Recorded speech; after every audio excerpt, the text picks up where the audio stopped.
If you've been trying to build confidence and wonder why and how it's so easy for other people because you're trying everything, you're trying to work on yourself, you're being mindful of the self-talk, you're trying to put yourself out of your comfort zone, and it still feels like something just isn't working, I'm going to share with you 9 things that help change your self-image, which ultimately creates lasting self-confidence. One of the biggest challenges that comes up when it comes to changing and building confidence is not working on your self-image and what's going on at the core. When we can build on our core self and be able to shift the way that we talk to ourselves and how we feel about ourselves and see ourselves, that is the secret to creating lasting confidence and creating confidence that doesn't feel fake or inauthentic, where you genuinely feel like you're showing up as your best self. If it's your first time here, hi, I'm Allie. I'm a self-development and relationship coach. For the past 10 years, I've been helping people change themselves, their relationships, and their lives. And I want to share with you everything that I've learned over the past 10 years and the strategies and tools that I teach my clients so that you can create this change for yourself too. If you've been trying to build confidence for a while and you're just like, what is going on? Why isn't this working? The first thing I want you to do is identify your current self-image. The first step is sitting down and really journaling about your self-image and how you see yourself now. What doesn't feel good? What does feel good? What are your strengths? What are your weaknesses? If you're in a place where you're really struggling with confidence,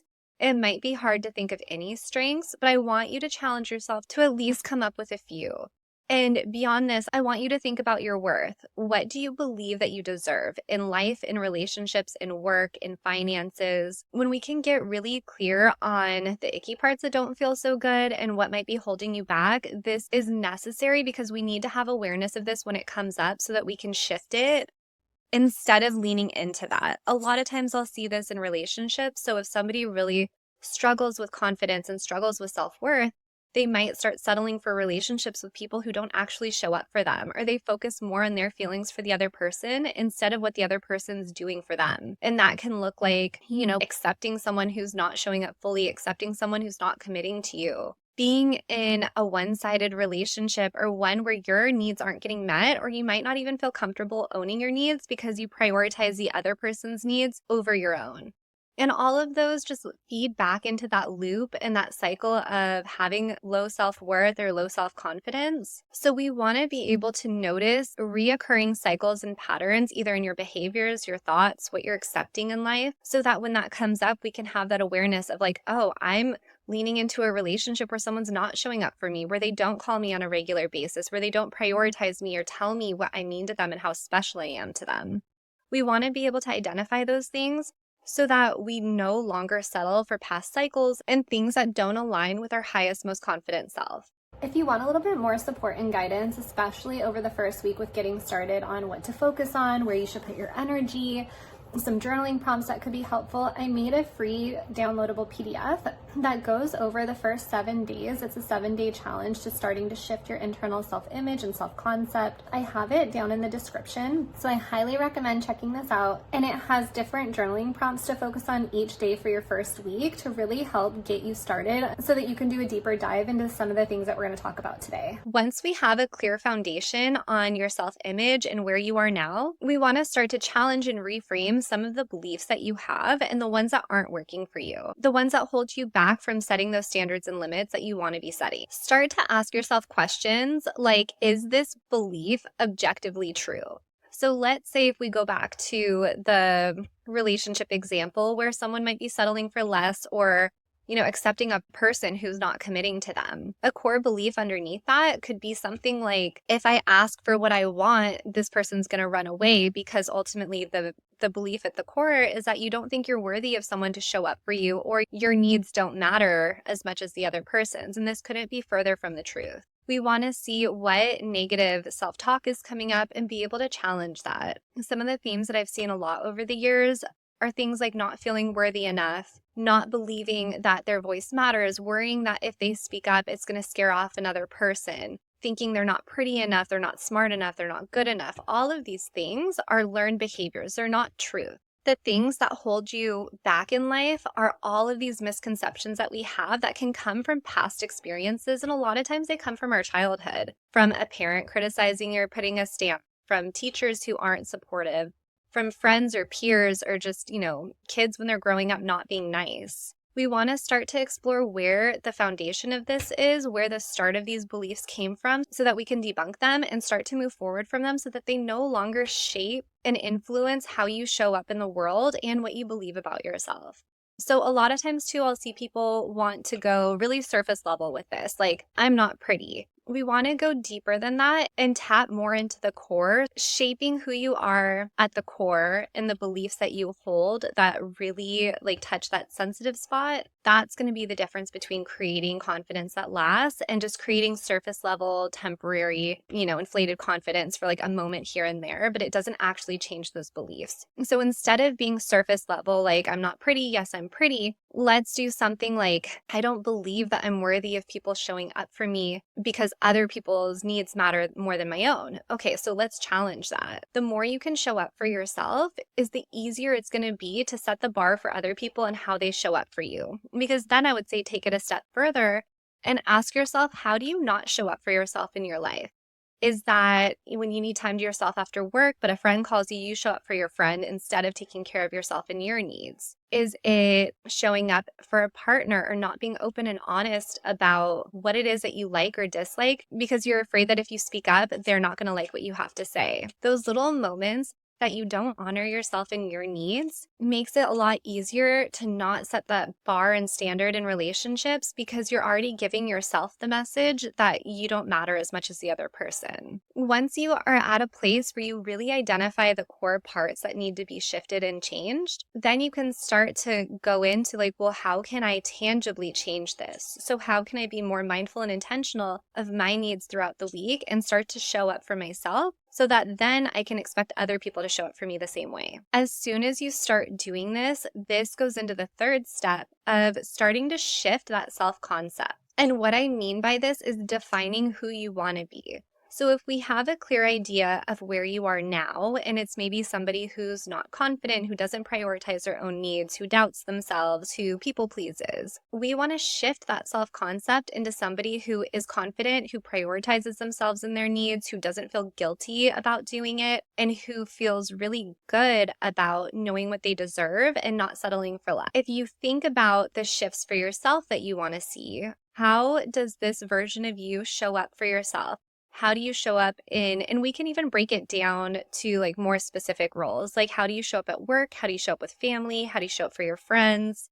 Thinking about how you show up in different categories of life. Think about how you think, how you act, how you feel, how you carry yourself, what boundaries and limits you have, what you're setting for yourself, because the clearer you can get on that, the easier it's going to be to start to set small goals to create those changes. Start to write down affirmations or beliefs that align with this version of yourself. So this could be something like, my needs truly do matter and I'm going to start prioritizing them.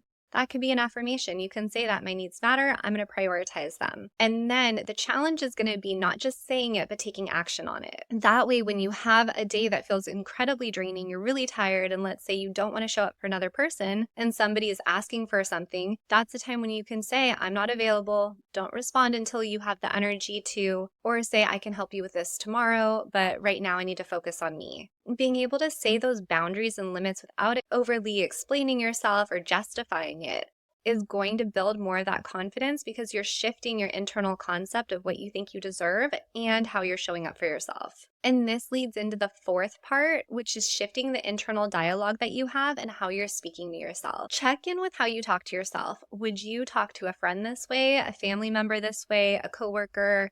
If you're constantly criticizing yourself, but then all of a sudden, you try and work on affirmations in the morning, it counteracts each other, and the negative self-talk is always going to outwin the positive because for some reason, the negative self-talk sometimes is more believable. So to shift this, I want you to be intentional in checking in with yourself throughout the day and just saying, like, how am I talking to myself? Have I put myself down? Have I compared myself to others? What have I done so far that either lifts me up to shifting who I believe I am and what I believe I deserve? Or is this keeping me stuck in a place that doesn't think I'm as worthy as I am? The more awareness you have on this, the easier it's going to be to shift. The fifth step is taking small aligned action.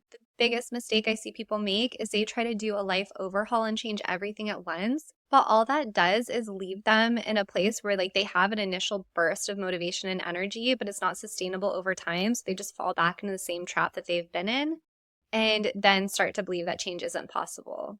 But based on everything we're talking about, you're not going to do that because we all know that small, sustainable changes is the way to create lasting change. True confidence is built through actions, through doing things, through getting yourself out of your comfort zone, making small changes each and every day throughout the week that align you closer to the version that you want to be and get you away from the past patterns that have kept you stuck or doubted yourself or held you back. Start to set goals for yourself that specifically align with where you want to be. If we think about the example of prioritizing yourself and your needs instead of other people's needs over yourself, ask yourself, how does that look like? What's one small thing that you can do this week to prioritize that time for yourself? Maybe it's getting to bed earlier. Maybe it's, signing up for 1 or 2 workout classes a week or prioritizing journaling. And no matter what comes up with other people, you make sure you set aside that time for yourself so that you're prioritizing doing actions and things differently than you've done in the past and things that are going to align you closer to the version of you that you want to be. And this goes into the next step too, which is making sure that you're surrounding yourself with things that are going to lift you up and align you with influences that reinforce this new self-concept. And one of the things that I've gotten really into recently is listening to podcasts or audiobooks that have a really positive message, because by doing this, it's giving you new ideas and things to think about that aligns you closer to a more confident version of yourself or helps you think more about how your daily actions are going throughout the day, the week, and how this is impacting like the bigger picture. I'll put some of my favorite podcasts and books below in the caption if you want to get some starters and some ideas. It can be really helpful to have this and be taking in content and information that's going to uplift you instead of things that pull you down, or instead of engaging in past things that haven't worked or that haven't gotten you to where you want to be. Another part of this is also being very mindful of who you're surrounding yourself with.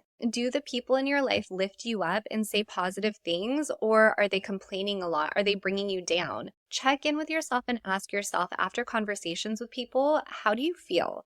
Do you feel better? Do you feel inspired? Or do you feel like they're pulling you down or kind of keeping you stuck? The people that you surround yourself with are so important, because if we're surrounding ourselves with people who are also on a positive path, conversations are going to be different. You're going to be talking about things that matter. You're going to be talking about goals, aspirations, healthier relationships. And this will be a positive influence to support the change. And it will be an environmental influence beyond just what you're doing for yourself. Another piece that's going to be really important to this is embodying that version of you that you want to come into. So starting to act in alignment with that version of you and also building trust within yourself. Think about how many times you've told yourself you're going to do something and you don't follow through on it. Every time you set a goal for yourself and you don't follow through, that decreases confidence, that tells you that you're not capable of change. It's sending a message to yourself that the things that you want and that you want to go for are out of reach because you just can't do it, which couldn't be further from the truth. You are more than capable of creating the changes and building confidence. It really truly comes down to setting small goals and following through. If you set a goal that you want to start waking up 15 minutes earlier and you set yourself to the standard of, the goals that I set, I follow through on, every single day that you set your alarm 15 minutes earlier and you get up 15 minutes earlier, you're building trust and confidence in yourself that you're capable of doing the things that you set out to do. So think about what you tell yourself you're going to do. Do you tell yourself you're going to create these massive changes overnight and then you don't follow through on anything and then that leads into the cycle of self-doubt? Or are you going to start setting small goals for yourself and making sure that you follow through on those and making sure that the goals that you're setting are actually achievable? Doing that alone is the difference between building confidence and breaking confidence. Every time you set out a goal for yourself and you follow through on it, celebrate it. Make it a huge thing, because it is. Being able to celebrate those moments and knowing what you deserve and that you're capable of creating these changes, that's going to be the difference between changing your self-concept and building confidence to staying stuck and feeling like change is out of reach. Through all of this, you want to also make sure that you're creating emotional resilience. There are going to be days and times where things don't go as planned, but we have to learn how to bounce back from that and have the capacity to deal with uncomfortable emotions. By doing that, you're going to also set yourself up for success because you can bounce back from a work experience or a school experience or something that didn't go well. And knowing that one thing that doesn't go well doesn't overshadow the possibilities and the change that's happening overall. Building confidence and creating these changes doesn't mean that you're never going to feel self-doubt or feel like things aren't working. It's about having the tools in that moment to manage your emotions, to feel the things that you're feeling, but to be able to pick yourself back up and not let that bring you down and still continue to move forward. So, what are a few things that you can do if you feel like you have a setback? I want you to take a step back and feel what you're feeling. But beyond that, check in on how you're talking to yourself. Are you saying, oh, this always happens. It's never going to work out for me. This is the worst thing ever. Change is so easy for everyone else and it's so hard for me. Or do you catch yourself before you go down that spiral and say, you know what? This didn't go the way I planned. That's okay. It doesn't feel great. But this doesn't have to change how I show up for myself later today. This doesn't have to change what I'm going to do tomorrow. Being able to take care of your emotions, but not let your emotions run the show, is the difference between creating the life and the version of you that you want and staying stuck in that victim mentality. I'm going to list a few other things here that you can do to bounce back from setbacks. I'm curious to hear how you handle setbacks or if there's anything else that I missed on this list that's worked for you or that you'd want to try. So feel free to share that in the comments because let's get the conversation going and support each other while we create these. The last step of this and the part that's so important is being able to consistently reinforce this new self-identity and this new version of you. I always suggest one time a week, having a deeper reflection on how things are going, what you're working towards, and how big or small the gap is between where you are now to where you want to be. The goal isn't to feel like, oh my God, I'm so far from where I want to be. We want to start focusing on what small changes have I made to get closer to that version of me? And did anything feel like a setback? Setbacks aren't bad, they're information.